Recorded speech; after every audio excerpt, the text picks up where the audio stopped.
Hey guys, I'm back here with another Blu Ray update. Got a bunch of titles here. Some of them are non-horror. I'm going to start off with those. I'm going to say that at the 5 minute mark, I'm going to start the horror, no matter where I am with the stack on the non-horror, just for the hardcore horror people that watch my channel. So I'm going to have a hard out at 5, no matter where I am in the stack on the left. Alright, so let's get going. First one here is Truck Turner. This is an awesome blaxploitation film starring the great Isaac Hayes. He plays a hitman in the ghetto, looking to track down wanted convicts that nobody else will track down because they're too dangerous or whatever. Really enjoyed this film. I kind of wish that it stuck to the banner here at the top where it says in 5 minutes the sun goes down in the ghetto. So it kind of makes you think that this film's going to take place at night, but it doesn't. So most of it takes place in the daytime, but it's still very funny, very enjoyable. Lots of action and just crazy things. And one of the guys he tracks down is this pimp in a pink Cadillac or pink Rolls Royce or something with no hubcaps, and the guy's acting like he's balling in the town with this car. It's funny. Next one up, Project Almanac.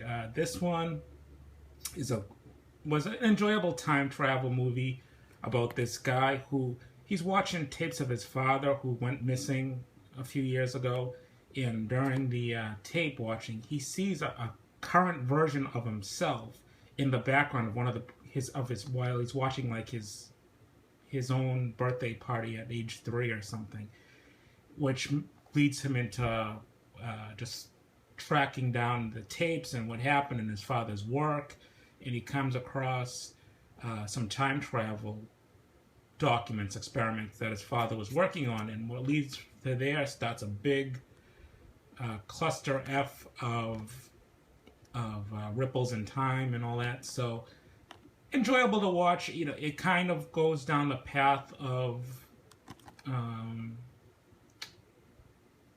I don't know, just teen high school type drama. That's not the right word I'm looking for, but I wish it was a little darker. I mean, it kind of went lighthearted a little bit, but it was a good thriller / time travel movie, and one I'm glad to have in my collection. Ex Machina, a nice sci-fi movie about a scientist who invents this, I guess you'd call it like an android or something, and he keeps her underground and hires a reviewer type person to come in and check her out and give his thoughts on it. And then, you know, the guy kind of falls in love with her, and chaos ensues after that. So, because, you know, I don't want to spoil it, but it was a great movie and very entertaining. You know, definitely one I think you should at least rent to check out. The Loft wasn't that good. It's about this group of guys here that decide that, you know, a great idea would be if they all went in on ownership of a loft where they could take women to have you know, affairs with from their wives, and it's not tied to really either of them. And, you know, it seems like a good idea at the time, and it works for a while, but then, you know, this woman up here shows up dead in the bed, and when one of them goes into the apartment, you know, they got this dead body in the bed all cut up, blood all over the place, and they don't know which one of them did it. And it's the movie time, you know, follows them all trying to figure out, it's like a whodunit, who killed this woman in their bed, how are they going to cover it up. You know, it sounds a lot better than it actually was the finished product. Still, you know, if it sounds interesting to you, you know, check it out, maybe give it a red box or something. Holy shit, I gotta speed up. 4:35. Next up is 2 documentaries on food that may sound crappy at first, but believe it or not, I mean, these are 2 well-known documentaries that will change the way you think about what you eat. It uncovers answers of why probably most of the country is still gaining weight even though they're dieting. And definitely check it out. Oh, shit, forget it. The rest of them go. All right, Town That Dreaded Sundown. One of my favorite movies of the year. This one, the kills were amazing. I really think this was an improvement on the original. I know that's kind of hearsay to say, but I loved the way the kill looked in this. I loved the tone of the movie, the acting, the kills, everything. I loved it. This is definitely one of my favorites of the year so far. The Treatment. This is a limited edition Blu-ray from Artsploitation Films. And I can't tell you anything about this film. You know why? Because it didn't work. The stupid thing. The Artsploitation has been doing some stupid stuff. They've been, with their DVDs and Blu-rays, they've been releasing them on DVD-R and BD-R. And apparently my PlayStation 3 will not play it. It doesn't support it. So, you know, I turned the disc over here. And I think you'll be able to see it's kind of like black. It's got like a black tone here. And so I think it's a BD recordable. And no matter how hard I try, it kept pausing and giving me digital noise and everything, even though there's no scratches on the disc. I was bullshit, and I still don't know what to do about it. Lost Soul. The Doomed Journey of Richard Stanley's Island of Dr. Moreau, released by Severin, and this is the limited edition 3-disc House of Pain edition, which I learned about from watching Todd E. Walnuts' channel, and has some great artwork there. But yeah, this documentary I still have not checked out, but I know enough about it to talk a little bit here and tell you about it. It's about the original director of The Island of Dr. Moreau, who there was chaos on the set. Everything was wrong. It was going over a budget. I guess nobody was listening to him.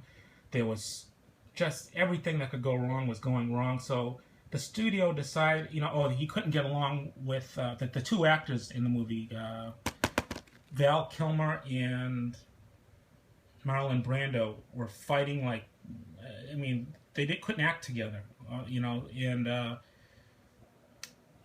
the studio decided to pull the plug on the director and replace him. And, you know, they brought in someone else who I forget who they brought in, but Richard Stanley was so pissed off that he decided to sabotage the rest of the movie, and I guess he dressed up as an extra to go back into the movie to see what was going on and to sabotage it even worse, to make the studio pay for firing him. So it sounds like a fun documentary with stories about Fairuza Balk, who is the female on this, and the two actors. It was just a clusterfuck of shit that happened, and no wonder why the movie turned out not to be that great. So yeah, I definitely want to let you guys know about that. Maggie is the Arnold Schwarzenegger zombie movie that came out this year. You know, I didn't think it was that bad. I mean, it got a lot of hate on the thing. It's just, you know, I think it wasn't what people were expecting.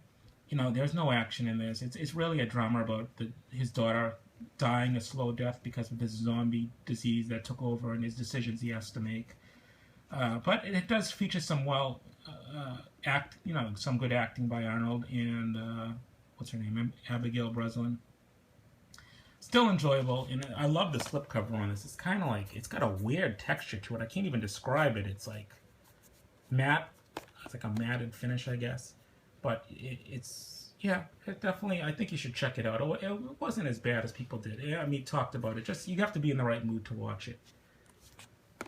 The People Under the Stairs by the late Wes Craven, and really enjoyed this one. You know, I forget who. I think that's Tom Atkins, and I don't know the girl's name in it, but you know, fantastic movie anyway. I mean, I had a lot of fun watching this one. Everyone knows about this. I'm just crossing my legs here. Sorry. Fun movie. What more can I say about it, really? Unfriended. I seen this in the theaters. You know, it wasn't the greatest, but I actually got a really good deal on this, which is why I picked it up. I got it for only $5 on eBay. Someone was just selling it with the slipcover So I said, for that price, I can deal with it. I mean, it's not, it wasn't horrible. I mean, it's still kind of unique the way it takes place, where it's almost like you're looking at everyone's computer doing a Skype and everything, and someone hijacks the Skype session and it starts forcing them to do stuff, telling them their dirty secrets to each other, or they'll kill somebody, and it was enjoyable. I mean, for the most part. I mean, don't expect a 9 out of 10 or anything, but still enjoyable. Wormwood, Road of the Dead, really enjoyed this one as well. Mad Max meets Dawn of the Dead, definitely.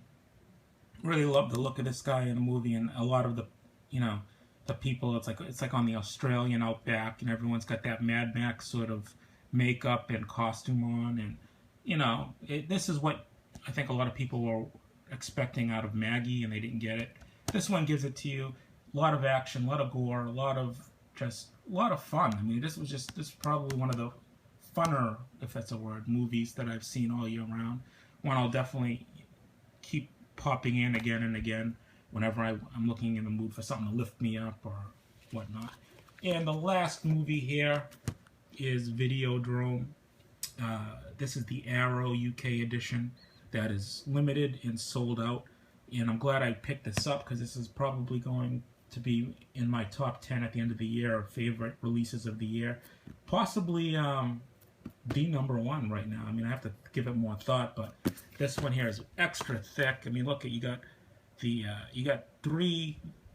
I think it's 4 discs, 2 in each one, and then like this hardcover book too. Just amazing. I mean, just look at all the special features on this, and I have not popped it open yet, but I mean, I've seen a lot of unboxings on it. I'm sure a lot of people have already unboxed this. Trust me, this is one. If you can find it for a good price, definitely still pick it up. It's well worth it. The only thing that scared me is I said to myself, watch, as soon as I buy this, it's going to be announced as a Region 1 title like Society was, and I could have gotten it in Region 1 and not paid all the extra for it. But they haven't announced it yet, so who knows if it's ever going to come. And if it does, I'm sure I'll have no problem trading it. Alright, so that's my horror. I'm going to squeeze back into the non-horror for the people that are like, what the hell? What the hell happened there? I was talking about these 2 food documentaries, which I can't stress enough, like how important films these are and how interesting they are. I mean, even if you're not, I mean, I wasn't that interested in when I heard, oh, food documentaries, who cares? But then I heard it on a radio show I listened to, Opie and Anthony. It's now Opie and Jimmy. I listen to them every single day, and they're doing a documentary series, like the best documentaries out there that you should definitely check out. And these 2 popped up, and long story short, a lot of the food companies, like they're just screwing everybody over, thinking that you're buying low calorie and low fat and lighter foods, better stuff for you to eat, healthier options for you. You think you're making good choices at the supermarket, and you're not. It's the same shit that you could be buying regular versions of. You're buying the Snackwell's Nabisco cookies that have, lower calories, or Fiber One brownies, which I always eat, that they're packed with fiber and less sugar or whatnot. It's all bullshit. What they're doing. Food companies, what they do is they try and pack everything you eat with as much sugar as they possibly can to get you addicted to the sugar. So you keep craving it at nighttime, and you keep buying it over and over again. And that's why everyone is gaining tons of weight. And even though the health club memberships are at the highest they've ever been, and people are looking the worst they've ever looked. I mean, it's just these are an eye opener. I definitely think if anyone you're trying to lose weight and struggling with it, like I am, definitely check these out. It'll definitely fill your head with knowledge. I mean, they were only like 90 minutes a piece. They were entertaining as hell, and I think they're one of them I think is on Netflix. So definitely check it out. I mean, it can't hurt. Can't hurt you at all. If anything, it'll do better for you. I got this Mad Max Steelbooks not from Best Buy, but from eBay. You know why? Because Best Buy sold out of it. They got 2 copies per store, which were sold in the first 5 minutes of the store opening. But it's a lovely looking steelbook. I got it without the discs because it was cheaper that way on eBay. I think I paid $15, which was, I think, a steal for it. But absolutely awesome movie. Probably my favorite movie of the year. I've got 2 more here. Return to Oz. This is a Disney Movie Club exclusive, and I think it's the only place you can buy it. And this has always had kind of like a mysterious background, or you know, I think it's I haven't seen it in ages, but I remember being scared of it growing up. I can't remember why, but everyone says it is like the wackiest sequel to The Wizard of Oz, like from Bizarro Land, that you could see. So I'm definitely interested in checking this one out again. And the prices online are pretty steep, like on eBay and stuff, because it's a Disney Movie Club exclusive. But you know, I think I paid $17.99 for it, which isn't bad for a Blu Ray, really. So definitely, if you're looking for that one, you can't buy it in stores. You gotta check online. The last one here is the Hulk Hogan Ultimate Anthology. Hulk Hogan was always my greatest. He was, I don't know, I was the biggest fan growing up, and loved watching all his matches, like I'm sure all of you did. And of course, like I'm sure everyone's heard the news now, he said the N-word on a radio show, talking about how him and his friends used to talk to each other. The WWE got word of it because it kind of blew up, and they have made all his matches out of print. This like thick Ultimate Anthology box set is out of print. You can't buy it anymore. They've erased all his matches from the WWE network. You know, which is a shame. I mean, he did more for the wrestling than anyone else, and because he said a bad word on a talk show where it wasn't meant in mean-spirited or anything, he's erased from wrestling existence, basically. So this is only going to go up in value, which is why I jumped on it now. And I think anyone who's a fan, get in on it. You know, I was going to do a separate video on this and say, you know, basically, you know, now's your time to buy it, or it's going to, who knows, it could be going for $100 or more in a year or so when people realize you can't buy these anymore. So that's going to be my update. 18 minutes, not too bad. And I'll talk to you later. Bye.